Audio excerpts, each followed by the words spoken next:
I crossed 1,000 borders just so I can be with you. Loving you's a mission, but I'm ready.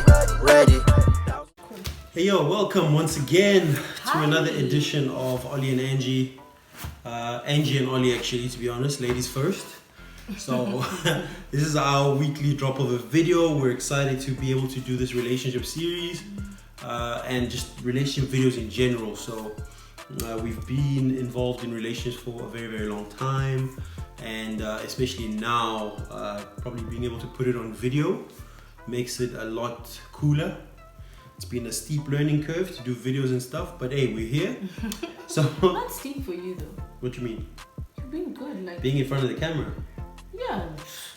I can edit them, but no, not even edit. Like you live on the camera. Well, where? Not live on the camera, but like you've never been camera shy. Like you've never had issues with being in front of the camera, preaching to lots of people, talking. You know better than anyone else. No, I know you get jitters, but they've never been visible. Which is after that laughing for 1 year, I'm not sure if you ever even let it go, bro. Let it go. No, I will not.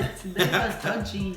Anywho, yeah. So we did the Before You Commit series. Go check those videos out if you haven't yet.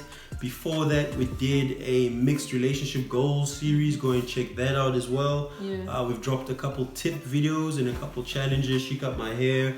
I did her makeup. You still see the unfaithfulness in that department. Why is the my hair's grown back? Why is the beanie on? But you see, if you trusted me, I would have cut your hair again. Nah, that was a once-off thing. Why? It wasn't that good that I wanted to come back again.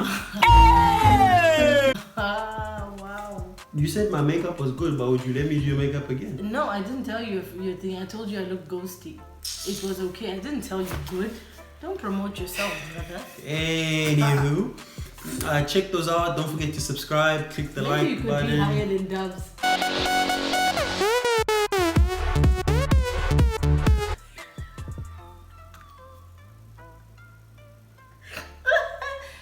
So you really said my makeup, I must work at a funeral party. Hey, okay. So check these videos out. Don't forget to hit the subscribe button, hit the bell icon. 5 minutes later. I just laughed too hard. So yes, babe. Don't forget to you like. Literally cough in every video. Yeah. So is it a problem? Yes. Why? Since when is a cough a good thing? No, it's never been a problem. It's just now. But I've been with you in this house, so if then it's your problem. It's you.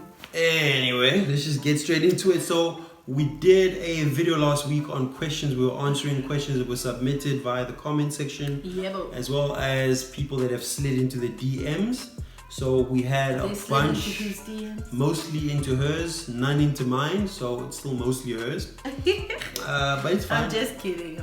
Anyway, most of my people are male, so well, technically, actually, they slid into your DMs. You're the one who answers the questions the most. No, that's not what sliding into DMs means. No, as in like they're interested in what you would say. They ask for specifically my opinion. No, like they know I'll be calm, and then I ask the questions usually here, and then you answer. Look at you trying to fix it. It's fine.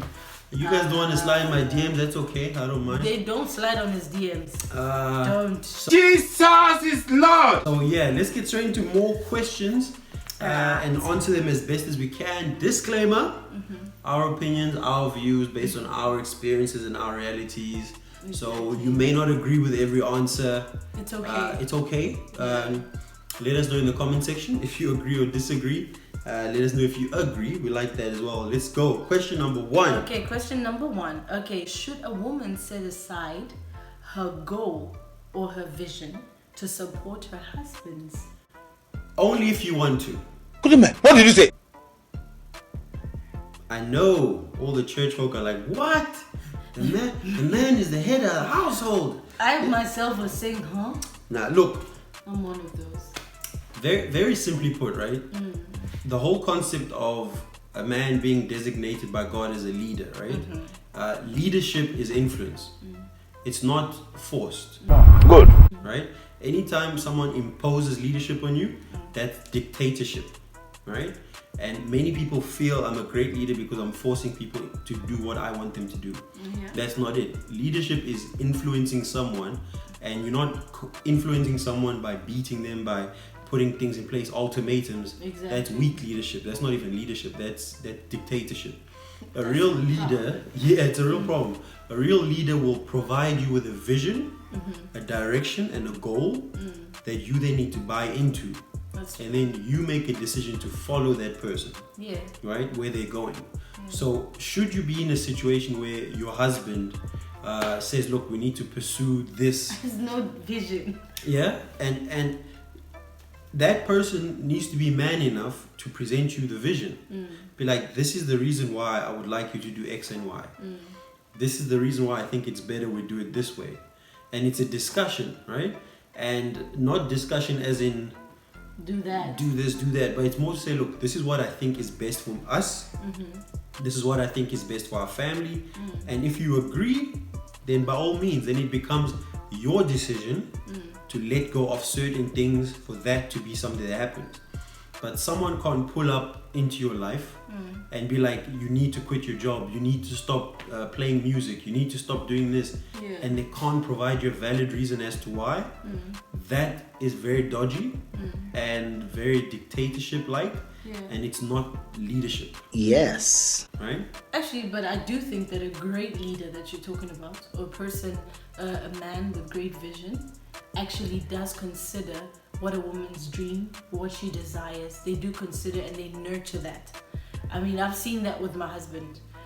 This is not to don't oh my god, don't have a big, like the stuff that I enjoy doing, the stuff that I have in mind to do, like they become his dreams. Like it's like the thing, like now when we're talking just here, sitting here already, it's like something that he pushed. It was her idea, her Yeah. wish to have a channel and videos. Yeah, So I'm going to support that because it's not negative in any way. It doesn't take anything away from our family. yeah, actually, to be honest, I mean, when it talks about the editing, when it talks about the stuff that has to be done, he's like the bulk, like the biggest cheerleader. And it wasn't my idea. Yeah, so, and it doesn't really, you know, when you become one, the whole concept of like mine, yours, yours, it's like it becomes our dream. Whatever it is, that thing also gives me a sleepless night. I'm like, how are we gonna make this work? So it's those things that we just marry together and talk And about them. Like we said, our channel, both of us are Christians.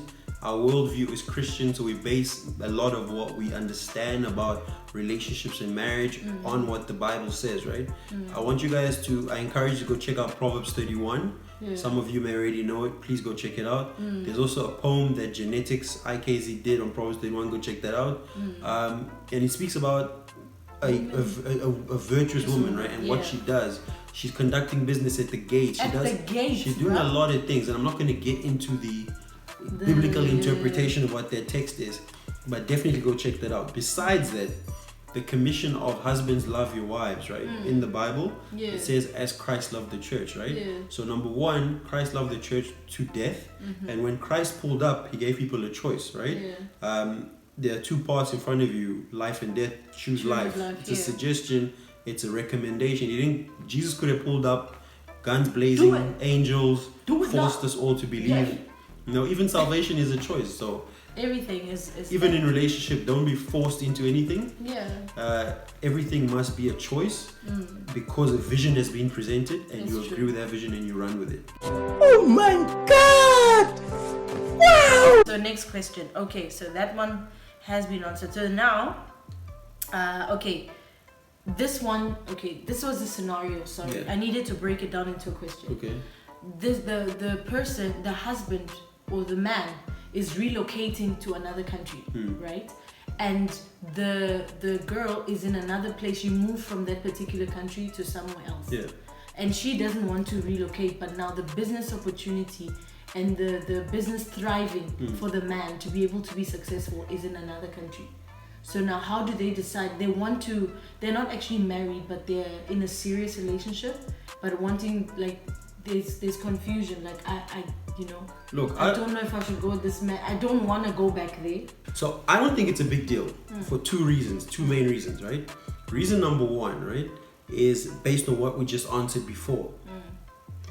If you're looking to marry this person, right, and this is a serious relationship, then the whole mentality of your thing must be teamwork. Yeah.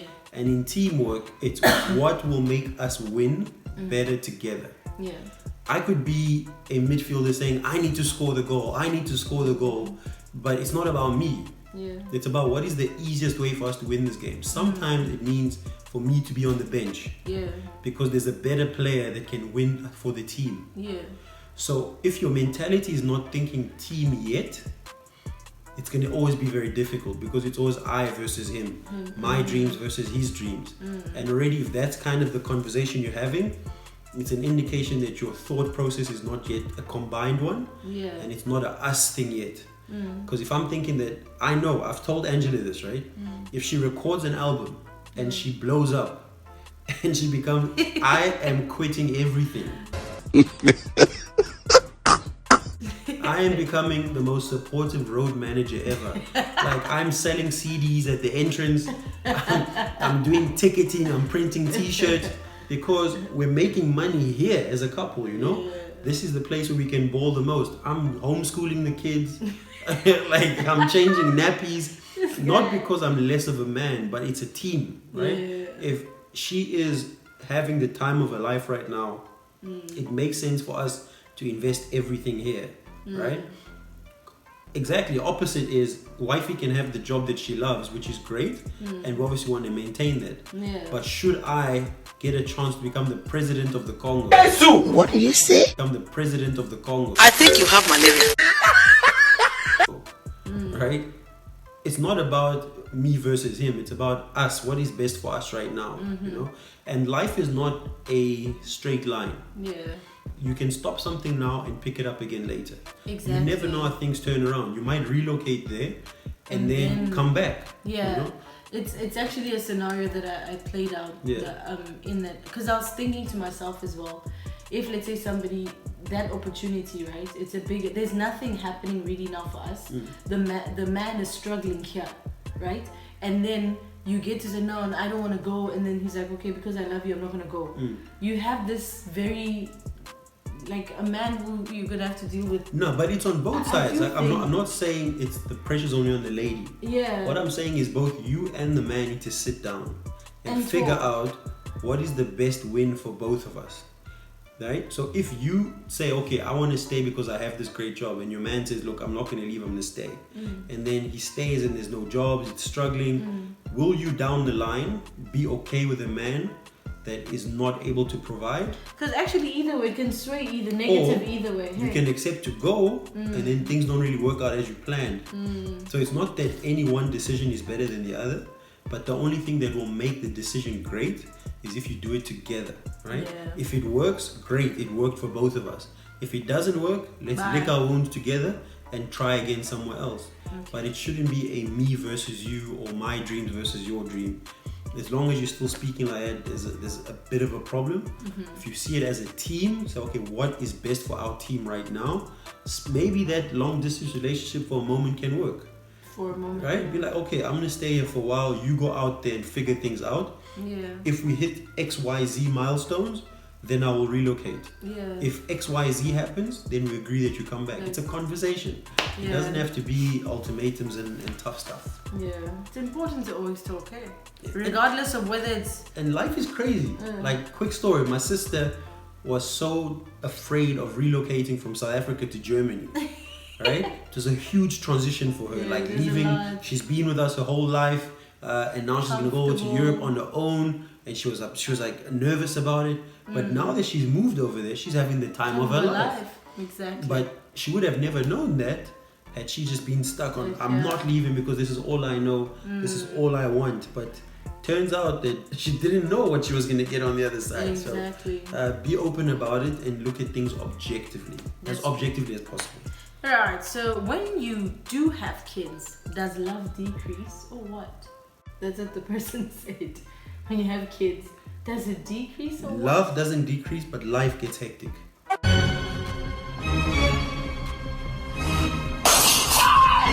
It's true, life does get hectic. So okay, for me actually, weird enough, if we have to use the whole decrease or increase, I would say it increases. Like, I have a newfound respect for my husband, guys, ever since I bore children. Do you say bore children? Bore, yeah. Yeah. English. Yeah. Ever since I bore children. Yeah. Because there's just so many, it's like an onion. I think it's like an onion. Yeah. There's so many layers that I'm discovering about him that I didn't know before, that I'm like, oh, such a daddy. Oh. So those kind of, if someone has to say increase or decrease, I think that it increased on my, lack of a better word, because I think even now the sentiment is more, like, it's not like superficial, like fuzzy, blah, blah, blah. There's just so much I look at, and I think, like, the other day we're talking with my husband, was saying, how did this little kingdom, how did it come so crazy. about? Especially like when your daughter walks up and starts having full conversations, you're like, how does this person even have a brain? What? Okay. Like, it's crazy. Yeah. But I do understand, and there is a area where, because you've got new little people in your life that require a lot of attention and time, it all goes back to the same stuff we talk about in every video. Number one is communication. Number two is adapt or die, right? So what that is you have new people that you have to take care of, right? So there will be, especially newborn babies. Baby wakes up at night, baby needs to be changed. Baby needs a bottle. And if there's not that communication of saying, listen here, I'm tired, can you please help me out? Then you will be frustrated saying, how am I the only one waking up? For example, I sleep really deeply. So even if the kid's crying, I don't hear it. Deeply, you can hear word. Yeah, so it's not that I don't want to help, but I really genuinely don't hear it. God have mercy upon us. So if she was not able to say, listen bro, wake up, she would have been upset every day, like, this guy leaves me to take care of the baby myself all the time. So that's one. Actually, in the beginning, I used to say, this guy is not waking up. But I did realize, it's not like I didn't know. I sleep. It's actually not that I didn't know. It's just that at that time, you were so tired and frustrated. And you're thinking, how is he still asleep? And then you just, so it's one of those. But, like, you do have to say something. Like, wake. Like, I remember we started taking turns. Especially when we started going back to work, both of us. Like, after the whole maternity leave, you just say, like, bruh, please. And then we worked even on shifts at some point when the child woke up. You have to adapt, Yeah, so, like, you do. And then in addition to that, the freedoms that you had, and I say freedoms loosely, of being able to spontaneously get in the car and leave, is not there, because you can't just leave with a 1-month-old baby or 6-month-old baby. Oh, let's go watch a movie. But I'm saying, like, you limited in the options that you have. Even if you want to take a quick vacation or a little trip up there, you have to think, calculate. So the adapt or die element comes in to say that because we have these new restrictions in place, what can we do to still have that extra time to still make stuff happen? So it just requires a little bit more from you. So adapt or die, have a little extra effort, communicate, and love shouldn't decrease. And be intentional too, actually. I think being intentional actually is the biggest one, because what happens is, if you don't make, because you have to make time as well. Like, even though sometimes you're super tired, there are things you have. This is the first baby, so you have to kind of prioritize, guys. Kids will leave you. They're gonna leave you. So never substitute your partner for your kids. Exactly. So if you have a choice between who to take care of first, take care of your partner first. My future, my hope, all my sorrows, all my struggles, all my hopes. All I do, before you handle the kids, because the kids will leave you at the age of 18, 19, 20. Chai! There is God, oh. And then you're stuck with this person again. So and you don't know them anymore. Exactly. Okay, is it okay to be friends with your ex? Yes and no. This one's gonna be a quick answer. It all depends on what kind of relationship you had with that person, how things evolved and how things ended. So it's on a case-by-case basis. The whole fact that you were romantically involved with someone is a very big gray area. Because every relationship will have difficult times, and it's human nature whenever you hit a difficult patch to look for something of comfort, right? That's why people often revert back to their exes, cheat with their exes. Jesus is... Because you've already been comfortable with this person. And if you are friends with them, in the way we understand friends, chances are you'll be talking to them about what's going on. Or Harry did this, Harry did that. And especially if someone really makes you angry, then you start saying, but I would have never done that to you. You never know. You could have the cleanest intentions, but your ex might have other ulterior motives. Because for me, it's a no. Yeah, it's like completely Like for no. me, it's I think that people can be acquaintances, we can be civil with one another, but I don't see the... Personally, I don't have any exes that are friends, but I point. see that it's a possibility. Yeah. All dependent. But what I will say is that we're not saying hate your ex. You can be okay with them, greet them, see them, but don't bring them in the inner circle. It's just very, very potentially detrimental. Okay, I'm gonna read this one out, right? I got into a relationship right after a breakup. I'm only realizing now that it's a rebound. I don't want people to assume I jump from person to person, so I'm trying to make it work. What do you think would be best for me to do? That's the worst thing you could do. Look, if you've already found out or figured out that you're only in this relationship as a rebound, I wouldn't put other people's feelings or emotions over honesty and truth. That's true. Because you're deceiving yourself and you're hurting someone else worse in the long run. Rather be a villain. You're like, yo, listen, you know I came out of a relationship. I've realized now that the reason why I'm in this with you is because of that relationship and I wanted to prove something, etc., etc. Rather do that than continue trying to make it work and then letting the person down way down the line. Yeah, that's bad. that's unfair. Yeah. It's unfair on the... It's terrible. Yeah. I wouldn't do it. That's my personal thing. The moment you realize that you're not in love with this person and there's a rebound, let them know and let it go. Yeah, let them know and let exactly. it go. Why are you tearing, bro? It's not that deep. Just let it go. Alright, one more question, right? What kind of boundaries protects A relationship, marriage, whatever. Yeah. Ooh, you looking at me again? I'm looking at you because I do think this one, he tackles it better because he said everything should always be on the basis of honesty and truth. Yeah. I think that covers the whole multitude of trusting each other and all that kind of stuff. Yeah. And he usually gives this example of like a scenario whereby he would, I know he would. You want me to explain it first? You can do it. You can do it. Yeah, sure. Yeah. Because you're saying it like they've already seen the answer, no? No, I'm saying it. I said you always, because you always talk about it. Yeah. Give this a no, no. but it's fine. You can give it. You're gonna give it better. Once again, every relationship is different, and as a result, no one can prescribe a boundary for one person to the next. Yes. But what I will say is, be as open about everything as possible. Yeah. Right? If you're in a relationship with someone, if you are dating someone, engaged to someone, married to someone, honesty is the best policy. Good. A lot of relationships die on the basis of speculation, on the basis of distrust, assumptions and stuff. So you never want to create opportunities for someone to be questioning things, because it becomes like a rabbit hole. It just keeps getting deeper and deeper and deeper. And then once someone doesn't trust you or feels like there is reason to distrust you, they start questioning everything you do. Like literally everything you do has a bad possible connotation to it. And then you feel scrutinized and why don't you trust me? And then things just go crazy. It just becomes a bigger problem. Yeah, so like a simple exercise that wifey and I do, it didn't even happen because we planned it. It just kind of naturally became a thing. It's just to keep each other updated on everything, right? And it's not so much like someone's checking in on you.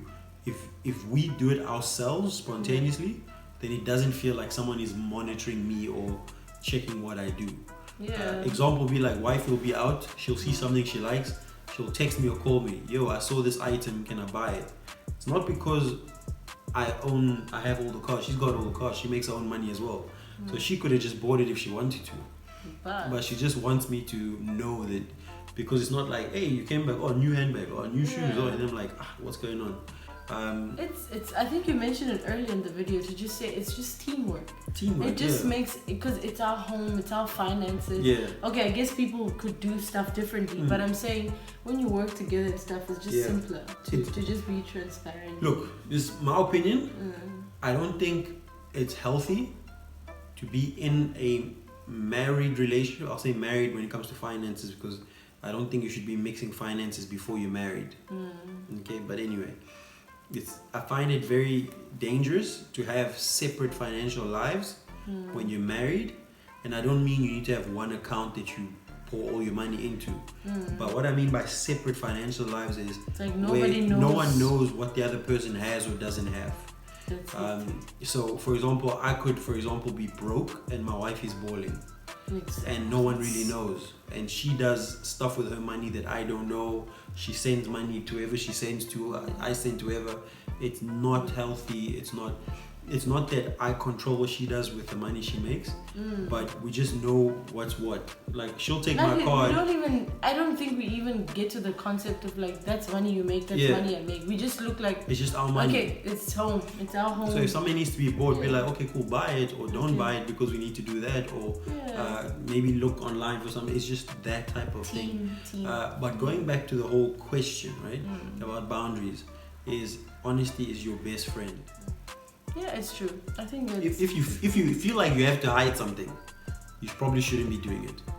If you're going to have drinks or meet up at lunch with someone and you feel like I shouldn't tell this person this, there's a reason why. Something went wrong. Something wrong. There's a Chinese person called something wrong. Something wrong. Okay, I think we're done. Oh, there's this one. They said if you're... Okay, I'm not sure. I don't know if I read that right. If you're a parent, how do you deal with... Your partner. I think that word is partner, yeah. If your partner is infertile, how do you deal with it when you find out in marriage? Yo, that's tough, eh? Yeah, because you are going to find out in marriage. Like, people don't really... We didn't think to have a fertility test before.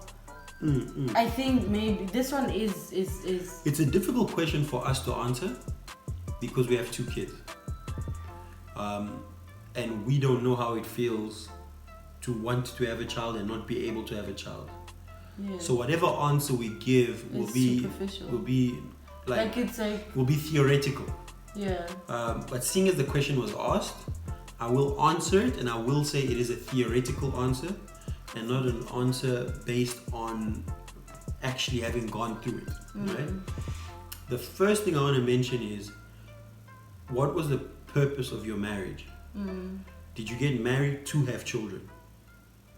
If you got married to have children and children are the be-all and end-all of your marriage, then it is a huge problem you need to deal with, right? You need to resolve that. Not to say that children are not a great thing. Children are a wonderful thing, right? Having children is amazing. Having children adds to that thing. I think most people want to have a family, right? Which is great. However, you have to realize that things happen that we don't control. Exactly. And fertility is on both ends. Could be the guy or could be the lady. And it's not something that someone grows up thinking, oh, let me check this out, let me know what's going on. It's a surprise to both of you. So always think in terms of team. If I feel bad that I can't have a child, imagine how the person I love and married feels that they can't give me a child. I think the biggest word you use there is that it's just stuff that's out of our control. Like, you cannot do anything about it, even if people can try all sorts of ways, whatever, but there's still something that's like you can't wake up and fix it. And culture plays a big role in this as well. Many African cultures put a lot of emphasis on giving children, and even more than just giving children, giving male children in some cultures. So it becomes a very tricky thing when you have that element on top of just the fact that you want to have children. So it's a big topic, and it's not something that we can do justice to here. But I think first step, counseling, get a safe space where you can both voice out honestly how you feel, and then from there it's really just talking to each other and figuring it out. But from where I am, from the outside looking in, I feel that not being able to have children or not being able to give children to someone is not a deal breaker for your marriage. And I think especially now with stuff like adoption, I think it's a different route. But I think the other thing that we stand on, being our faith and our trust in God generally, is that's all. That's another space to actually go to, because I mean God's the one who gives to us. We believe that God gives. God decides a lot of stuff that we may not understand. Like He's, And sometimes it's just an element of timing. Yeah. So we're not like our own authors of life or whatever. So some of the things you just relinquish to the one who knows it all. I think you can talk about it. You can go through counseling. And for us, it would be, like, let's say as Christians, it would be to look to God in times like this for wisdom and for being able to get through certain seasons. I think we're at the end of it, hey? We're at the end of it? Yes, we are. Alright, cool. So we're going to end it there. Yeah. Okay, cool. We are finito. Sweet. So, thank you so much for watching again. Love you. Love you too. We absolutely love being able to... Wow. Oh, wow. No, I say that because you generally don't like when things are on my lips. Yeah, you wipe it off. That's why I did a side kiss. Really? I don't like the feeling of lipstick on lips. It's not lipstick. I didn't put lipstick. Whatever it is, I'm not used to it. But you put it on your lips. This is the same thing you put on your lips. Wow. It's not the same. It is. It's a lip balm. The one you use. Do my lips look like when I put lip balm? Oh my god, just because my lips are nice. Just say my lips are nice. No. It's not the same stuff. Anyway. It's not funny. No. Alright, love you guys. Thank you so much for tuning in. Like, share, subscribe. And we will see each other next week. Love you. I crossed 1,000 borders just so I can be with you. Loving you's a mission, but I'm ready. 1,000 borders just so I can be with you. This love I got is nothing to be played with, baby.